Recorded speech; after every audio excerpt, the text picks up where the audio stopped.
매일경제신문에서 시장에 대한 투자 아이디어를 찾아보는 시간입니다. 인사이트 K의 배종천 연구소장 나와 계십니다. 소장님 안녕하세요. 안녕하십니까?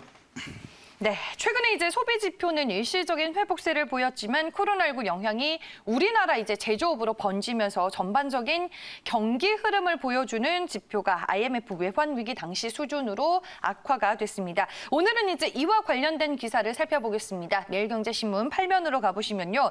공장 10곳 중에 이제 4곳은 중단이 됐지만 재고는 외환 위기 이후로 이 최고 수준으로 쌓이게 됐다고 합니다. 오늘 이제 경기 상황을 전체적으로 파악을 해볼 텐데요. 코로나19 영향이 4월부터 이제 본격적으로 제조업 전반에 확산이 되는 듯한 분위기입니다. 어떤 타격을 주고 있나요? 투자를 하는 데 있어서도 경제 상황을 정확하게 이해하는 것이 반드시 필요하거든요. 제조업. 이 이야기를 사실 할 수밖에 없는데 경제 전반에 코로나 타격을 받기는 했습니다. 하지만 지금까지는 주로 이제 서비스 위주로 이 코로나 경제에 영향을 받았다면 4월부터는 제조업에 또 전반적인 영향을 크게 받는 결과로 나타나고 있는데 결과적으로는 미국과 유럽도 계속해서 코로나가 확산되니까 수출 자체를 못하는 거 아니겠습니까? 네. 수출에 타격을 입을 수밖에 없고 그러다 보면 못 판 물건들이 계속 쌓일 수밖에 없으니까 기업들의 재고는 증가하게 되고 그렇다면 또 생산은 줄이게 되고 공장은 덜 가동하게 되고 그리고 또 설비 투자도 줄일 수밖에 없는 것이죠. 그러다 보면 기업 전체의 실적에 있어서도 악순환 상황이 벌어지고 있습니다.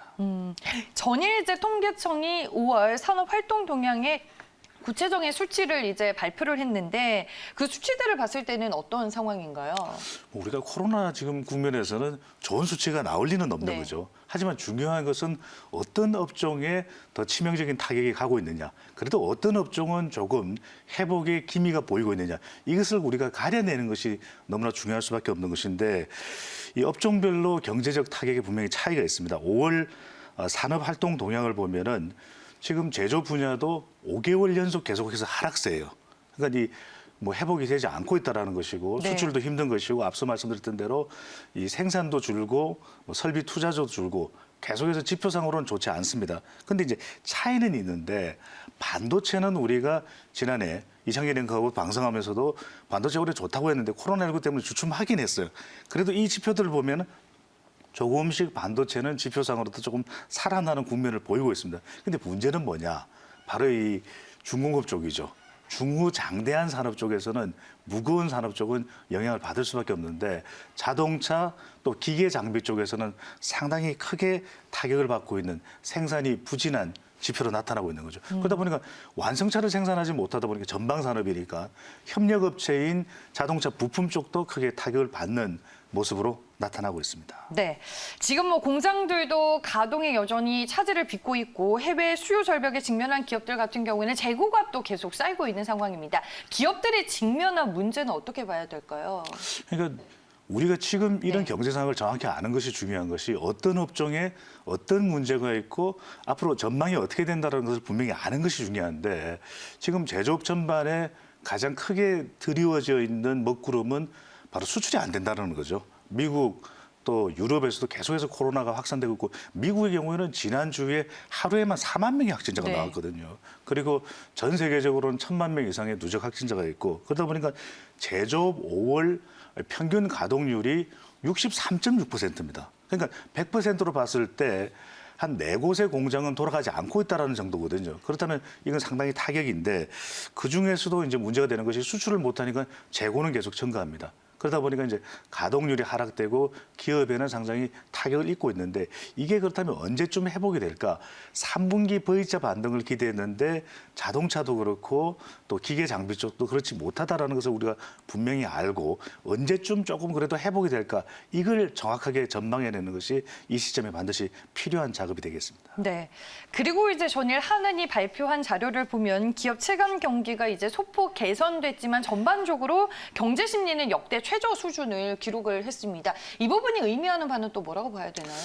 그렇죠. 네. 현실과 기대감이 조금 다르다라고 볼 수가 있는 거죠. 우리가 증시는 지금도 기대감이 반영되고 있고 코스피가 2,100 이상 올라가고 난 이후엔 조정 국면도 분명히 있어요. 근데 이제 BSI는 기업 실사 기업 경기 실사 지수입니다. 기업들이 봤을 때는 4월이 워낙 안 좋았기 때문에 그래도 5월과 6월은 뭐 코로나 이전과는 비교할 수 없지만 그래도 조금씩 소폭 상승하는 이 지표가 나타나고 있는 것이고, 그러니까 조금은 좀 경제가 이제 살아날 조짐이 보인다라고 이제 기업의 심리적으로는 기업 쪽에서는 판단할 수가 있겠는데, 경제 전반의 이 심리 지수입니다. ESI인데 이걸 이제 이 경기 이 실사 지표하고 기업의 심리적인 지표하고 그다음에 소비자 동향 지수가 합해진 겁니다. 소비자는 워낙 안 좋은 거죠. 소비자들이 볼 때는 지금 당장 경기가 살아나기는 참 쉽지가 않다. 이 체감 경기 ESI는 2003년부터 이제 통계를 내기 시작했는데 2003년 이후 최저 수준입니다. 기업에서는 조금 기대감이 보이는데 속도는 우리가 예상했던 3분기의 V자 반등 이런 속도가 나고 있지는 않다는 것을 확인할 수가 있는 겁니다. 네, 지금 뭐 코로나19가 장기화되면서 기업과 소비자들의 체감 경기가 하락을 하고 있는 상황입니다.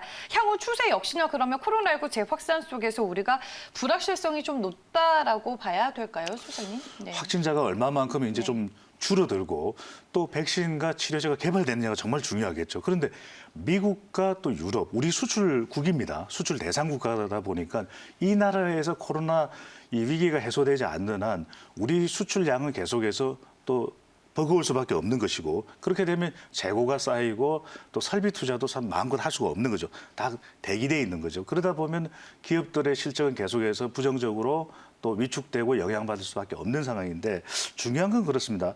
향후 경기 반등에 대해서 언제쯤 될까라는 것은 이제 불확실성이 여전히 존재하기 때문에 이것이 변수가 되는데, 이 상황이 이 조정 국면이 숨고르기 국면이라면 정말 중요한 것은 어떤 업종들은 그런 뭐 차세대 신기술 개발을 통해서 또 기업의 경영 변신을 통해서 또 반등 국면을 만들어내느냐, 옥스카리가 필요한 거죠. 이번에 이른바 BBIG 이야기를 합니다. 자, 바이오, 그다음에 이 배터리, 2차 전지죠. 그다음에 I는 인터넷, 온라인 쪽입니다. 게임 쪽은 괜찮다라는 것이거든요. 네. 괜찮은 기업에는 계속 주목하면서 좀 시간을 두고서 6개월, 1년 이후에는 또 반등할 수 있는 업종은 무엇이냐. 이렇게 잘 가려내는 투자자의 관점, 또 투자자의 또 시각이 반드시 필요하다고 하겠습니다. 네, 알겠습니다. 지금 경기가 21년 만에 최악의 수준을 기록하면서 코로나19 영향이 우리나라 제조업 그리고 기업들에게 어떤 영향을 미치고 있는지 분석을 해봤고요. 지금까지 인사이트 K의 배종찬 연구소장과 얘기 나눠봤습니다. 오늘 말씀 고맙습니다. 감사합니다.